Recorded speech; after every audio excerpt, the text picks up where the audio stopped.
Okay, so hi guys, this is vlog number 6, and the subject we're gonna study today is language, society, and culture. So we study language, culture, and society, and we're gonna move to the chapter number 3 is language and politics. So on this lesson, we'll cover about what is politics and ideology, 3 persuasive strategy, and linguistic tools. So what is politics? It's related to a power relation. Anything that need to have the rule, what is right, what is wrong, what we need to follow is called politics. Yeah. So mostly everything that we encounter every day is politics. Like urbanization, also the consequence of politics, education as well, and also the films. In the most recent film that we have today, Darfur, in Vietnam. So we have the rules. Which one should we must be up, not too public, or this one can be public. So it's all we follow the rule, right? So really to politics. So when it comes to politics, ideologies are generally connected with beliefs about the proper organization of society and how to achieve and maintain the goals that this entails. So our belief, our sense of what the right social order is, your belief, or we can call your ideology, has a profound effect on the argument without convincing. So it means that your whether you find the argument is convincing, it depends on our deep belief. So it's understandable that we all have a debate or argue because we have a different beliefs. We have example, men and women should have the same parental leave. From my point, yeah, it's totally right. Men and women should have the same parental leave. But in other classmates that I heard last week, they don't agree with this. So because my belief and other beliefs is different. So we'll move to 3 persuasive strategies. The first one is logos. It means that the words all the arguments tells mean the facts.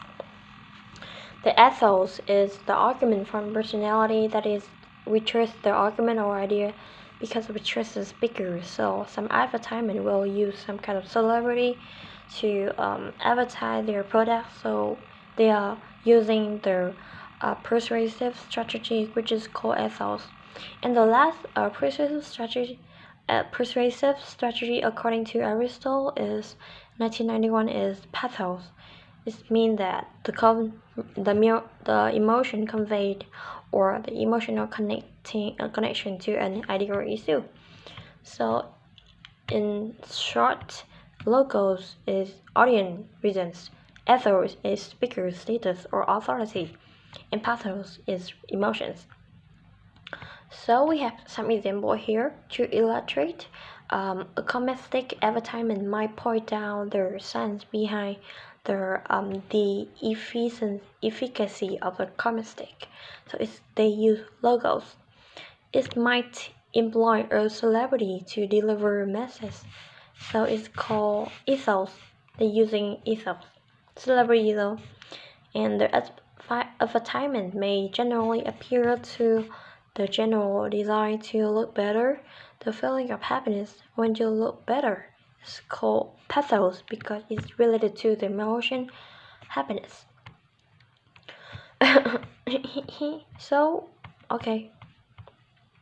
So another important knowledge that we need to cover today is related to linguistic tool. We have 1, 2, 3, 4, 5, 6, 7, 8, 9 main linguistic tool, which is contrast, 3-part list, and parallelism, pronouns, presupposition, metaphor, intertextuality, phenomenism, and diphonism, nominalization, and personification. So so based on, we will use a very famous character to analyze these linguistic tools. First, we will focus on the president of the United States at the moment, Donald Trump. So Trump is an American politician, media personality, and businessman. Trump received a Bachelor of Science in Economics from the University of Pennsylvania. Yeah, he owned the Trump Organization, a holding company for all his business venture in investment, and he co-produced and hosted the reality television series The Apprentice. I'm not sure you can understand. Okay, so the contrast. Contrast is a clear differences between two or more things. By purposefully using contrasting devices, language user can set a contrast between things that are not necessarily different. So we have Donald Trump's inauguration speech. He said that for too long Washington flourished, but the people did not share in its wealth. Politicians prospered, but the jobs left and their factory closed. So we have the contrasting here. He used the devices, but to contrast between Washington and the people and politicians and the job in the factories. So we have implicit argument is do not believe in American political leader in the previous presidency were terrible. And he also used the pronouns us and them to say that Trump and average American citizen is one side and the other side is political leader. Okay, next we will have a three-part list in parallelism, or maybe we can call triple structure because it's very common in persuasive. They have pleasing rhyme and as such are easy to remember. They are easy to identify as they have the structure A, B, and C. So we have of the speech of Abraham Lincoln. The government of the people, by the people, for the people, shall not perish from the earth. So we have of the people, by the people, for the people. And okay, and also Donald Trump, we have we must protect our borders from the ravages of other countries, making our products, stealing our companies, and destroying our jobs.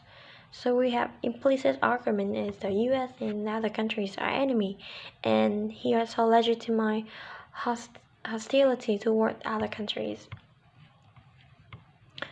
Okay, another strategy, another persuasive strategy we call pronounce. So Donald Trump once said, "It belongs to everyone gathered here today and everyone watching all across America.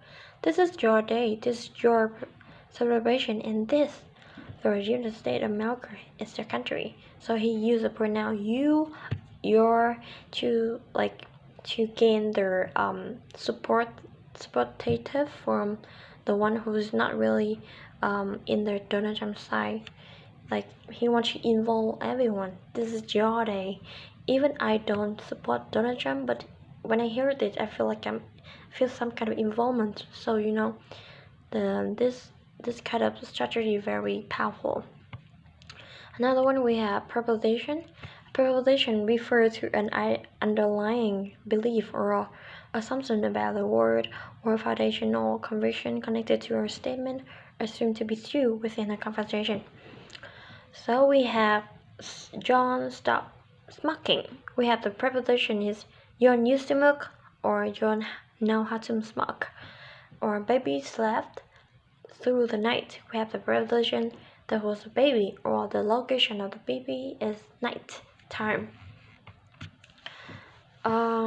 So Trump in 2017 he said that together we will make America great again. So there's some kind of preposition is that America used to be great, and at the moment America is not great. Because we will though, right? Okay, next one we have metaphor. Metaphor create and assert an equivalence between two things. In metaphor state that X is Y. By contrast, a simile simply draw or comparison saying that X is like Y. For example, you are my shining star, eyes out the window too. So actually, I don't really understand this example though. We have conceptual metaphor refer to the understanding of one idea or conceptual domain in terms of another.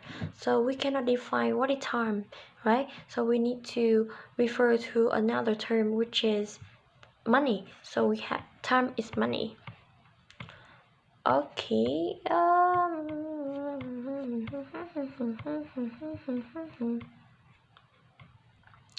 Okay. Whatever. Next is intertextuality.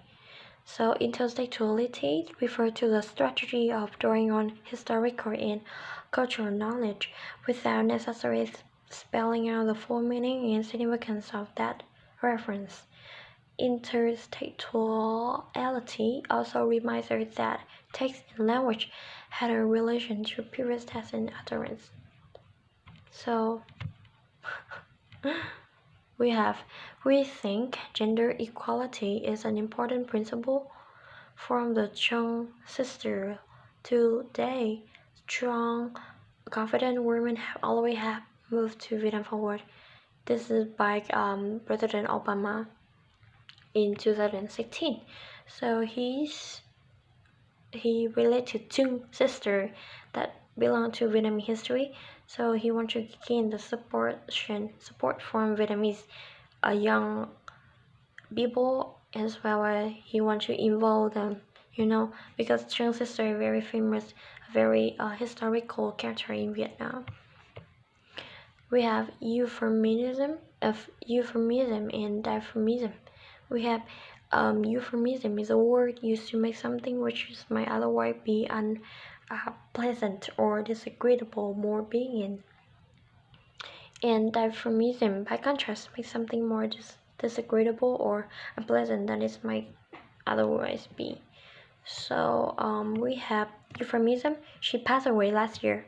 So passed away here mean die, but the author don't want to say die because they want less threatening, sound less threatening and less rude.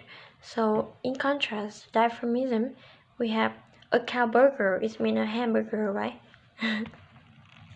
By the way, I want to share a personal story that I really try to study very well in last semester, and all my GPA pretty high because I have 2 A+, 4 A, and 2 B for the first time. But however, I have 1 F in Ho Chi Minh Thought because I forgot the time to take the final test. I will try to gain scholarship this semester. Anyway, okay, we have normalization, like you turn everything into now. So we have I can protect you. So I will ask you back, really, are you really able to protect me, and why you need to protect me? But when it change, my protection will make you shift. We have no question about that. That's very powerful. We have personification. Okay. Personification is the act of giving human quality or characteristic to something which is not human. In the Trump said that in the Merkel, we understand that a nation is only giving as long as it's striving. A nation is not a human, but he used some kind of verb like living, striving. It's only belong to a human, but he used for nation. So it means he using the persuasive strategy called personification. Yes. Okay, that's the end of the lesson. Bye bye. Thank you for watching.